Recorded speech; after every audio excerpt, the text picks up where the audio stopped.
There has been at least a series of American attacks on various targets in Libya, much more serious than the attacks on Libyan patrol boats and the SAM radar sites at Sirte on the Gulf of Libya when the United States and Libya mixed it up 3 weeks ago.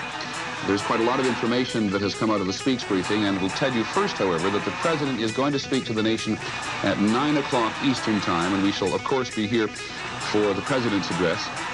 After that, the Secretary of Defense, Caspar Weinberger, and the Secretary of State, George Shultz, are going to brief on what Mr. Speaks says, at least, are more of the specifics of today's attacks. Let us give you what we can so far just by picking up what we think are some of the key quotes from Mr. Speaks. He says there were no civilians involved. He called it early on surgical attacks on targets which were at the very center of what he called the terrorist operation of Colonel Gaddafi. You may have noticed towards the end there that he did not make it clear that the United States may have been avoiding Colonel Gaddafi himself when he said they did not know where Colonel Gaddafi was at any particular time because he does move around from one location to the other on a fairly regular basis. ABC's Les Colton and Charles Glass told us from Tripoli, where they're still on the phone line, that they could hear the attacks going on, so that we know that at least some of them were in the general area of Tripoli.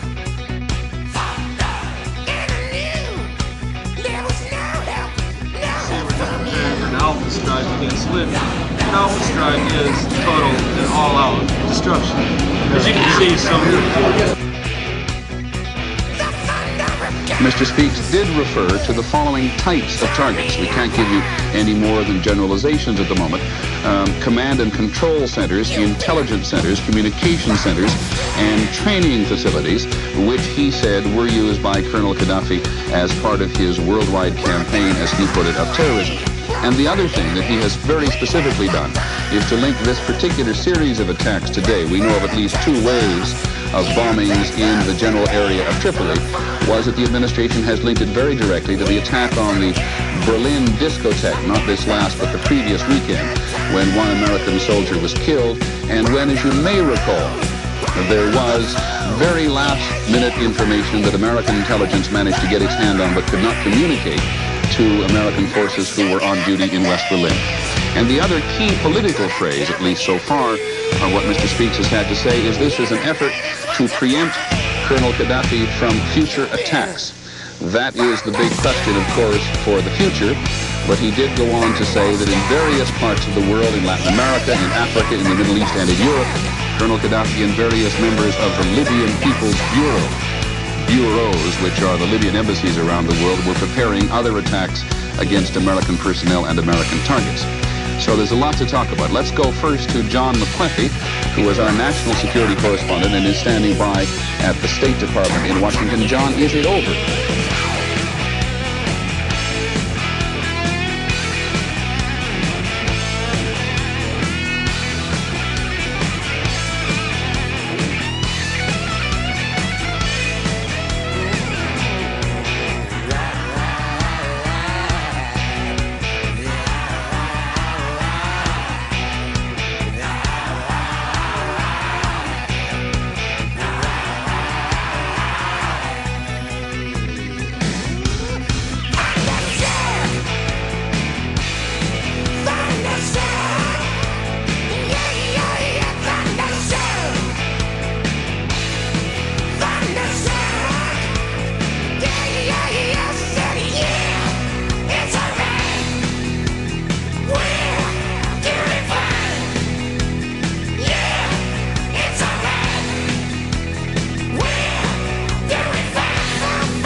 What's happening here, Lloyd?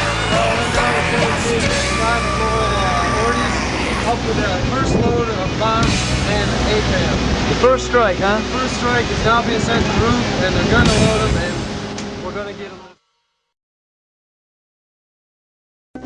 This is Navy News This Week. I'm Rich Clemens. And I'm Tacey Buffington. Having displayed to the entire world the ability to maintain freedom of movement in international waters, the America, Saratoga, and Coral Sea battle groups have sailed from the Gulf of Sidra area.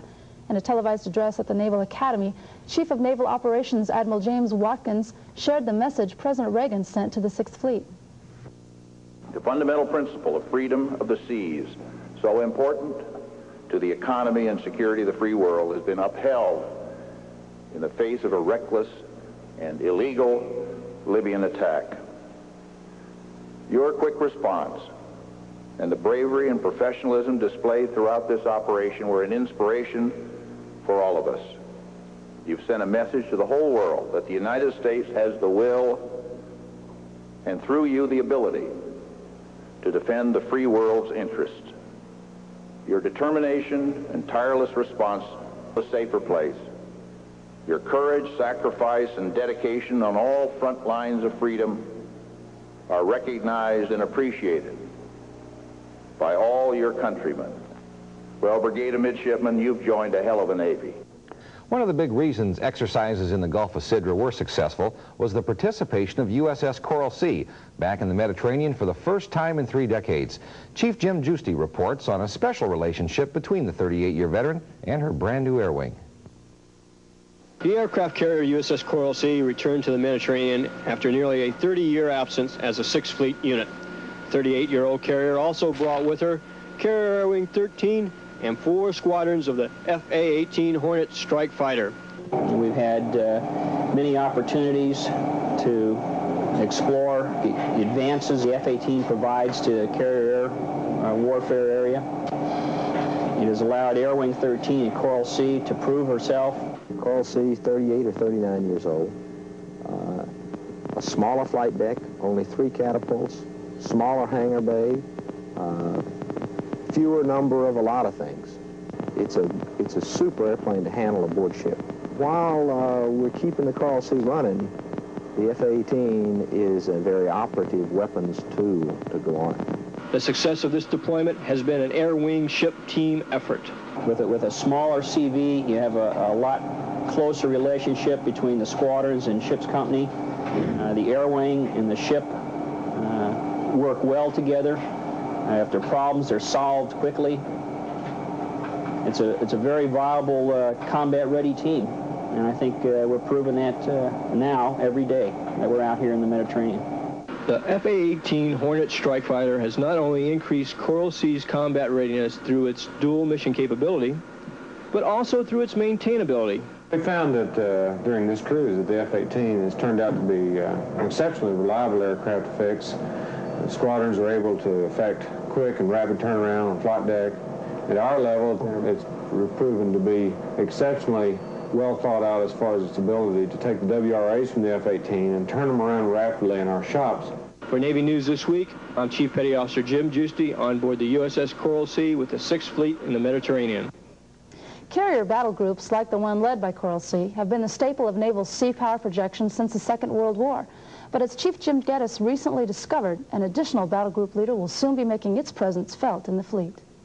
USS New Jersey and its escorts are conducting exercises off Southern California in preparation for a battleship battle group deployment.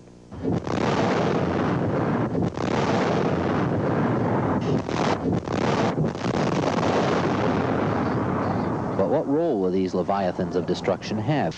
My fellow Americans, at 7 o'clock this evening, Eastern Time, air and naval forces of the United States launched a series of strikes against the headquarters, terrorist facilities, and military assets that support Muammar Gaddafi's subversive activities.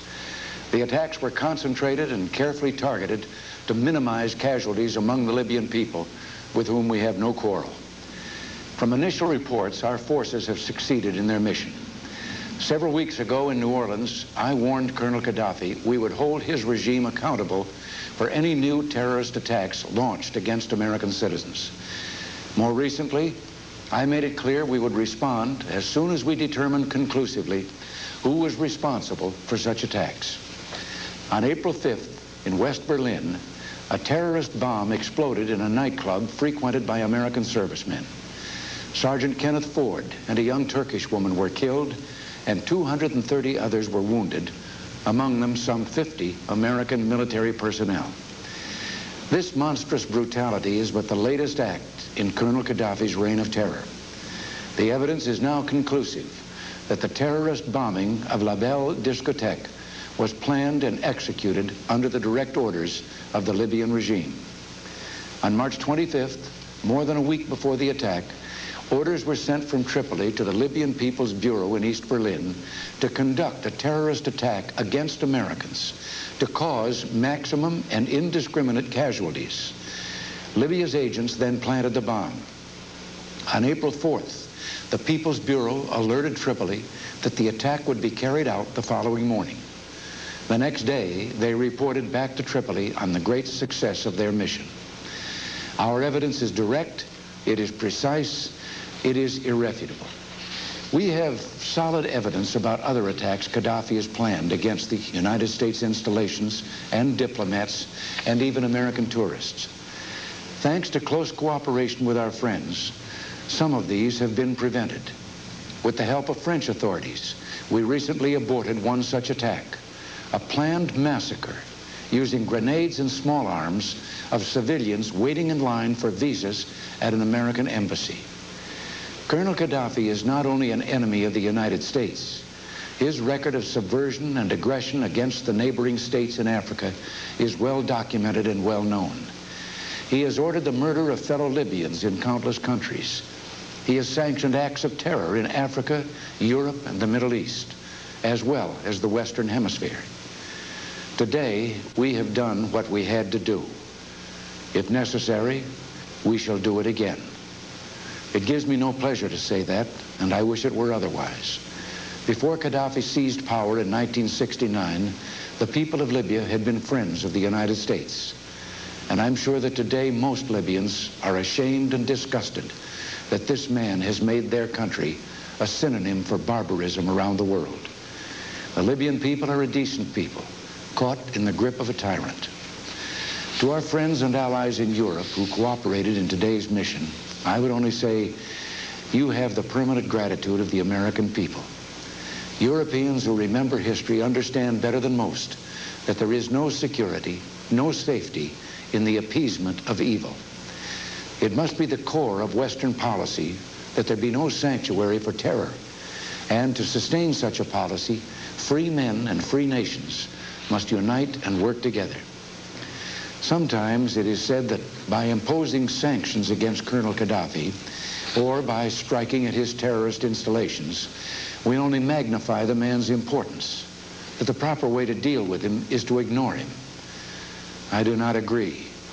Long before I came into this office, Colonel Gaddafi had engaged in acts of international terror, acts that put him outside the company of civilized men. For years, however, he suffered no economic or political or military sanction, and the atrocities mounted in number, as did the innocent dead and wounded. And for us to ignore, by inaction, the slaughter of American civilians and American soldiers, whether in nightclubs or airline terminals, is simply not in the American tradition. When our citizens are abused or attacked anywhere in the world on the direct orders of a hostile regime, we will respond so long as I'm in this Oval Office. Self-defense is not only our right, it is our duty. It is the purpose behind the mission undertaken tonight, a mission fully consistent with Article 51 of the United Nations Charter.